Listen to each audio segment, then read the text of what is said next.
Et si 4 pattes ne suffisaient pas, alors 4 fois 4 égale 6 plus 2.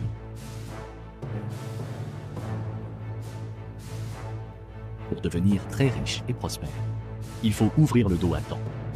Ceci est un célèbre ouvrage européen, l'Iliade d'Homère. Les sages ne tombent pas amoureux. Ils préfèrent le bain de pied, les bains chauds, les massages. L'hippopotame est un cheval qui vit dans l'eau.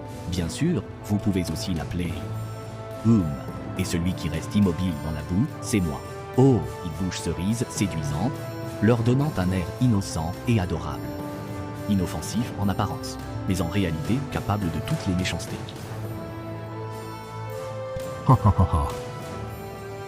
Ils ont même poursuivi un masseur masculin. Ne t'approche pas. Ils ont même attaqué en groupe un crocodile. Ah, je suis choquée. Il ose même taquiner le rhinocéros, le deuxième plus grand animal terrestre. Toi, tu te fous de toi? Quand le rhinocéros, prêt à riposter, se prépare à attaquer. Non seulement il n'a pas peur, mais il utilise fièrement la corne du rhinocéros comme cure-dent.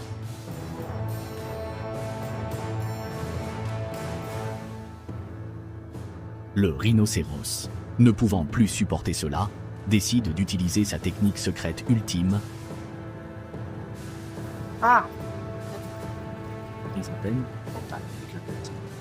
Plus tu ris, plus tu es prospère. Haha. Si l'hippopotame ose être si malfaisant, c'est parce qu'il mange beaucoup d'herbe. C'est notre monde. Pour eux, qui mangent des végétaux toute l'année, ils ont réussi à maintenir leur poids autour de 3 tonnes, ce qui en fait le 3e plus grand mammifère terrestre. Cela montre que manger des végétaux tout le temps ne permet pas de perdre du poids. Oui, pour maigrir, ils s'efforcent souvent de se surpasser. Ainsi, cela fait que les lianes de pêche de l'hippopotame sont toujours suivies par un groupe de petites fans du showbiz. Un type de poisson qui aime manger des excréments, appelé brièvement le maquereau. Ils se précipitent sans hésiter pour se rapprocher de leur idole, juste pour être les premiers à se nourrir.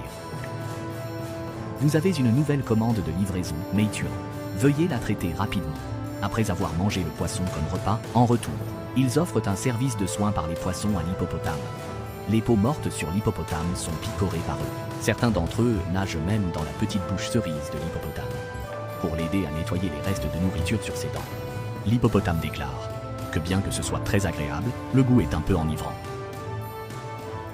Mais l'hippopotame ne peut pas rester longtemps sous l'eau, sinon il s'étoufferait. C'est pourquoi il remonte de temps en temps à la surface pour respirer. Mais sa peau n'a pas de glande sudoripare, ce qui en fait une peau très sensible. S'il reste trop longtemps sur la terre ferme, il risque de mourir de chaleur. Ainsi, il se retrouve dans un cercle vicieux, car rester un moment dans l'eau devient insupportable. Il risque de se mourir.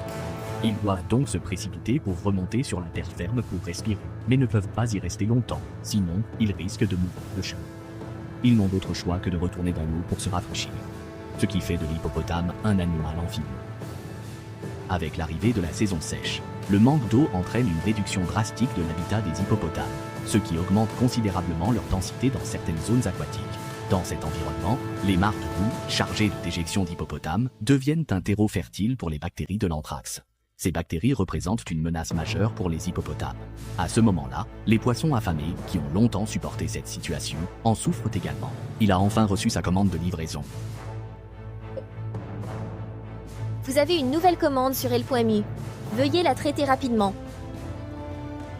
Mais la famille des hippopotames est très unie, et leur loyauté les empêche de laisser les crocodiles dévorer leurs compagnons, ne serait-ce que pour leur accorder une dernière dignité.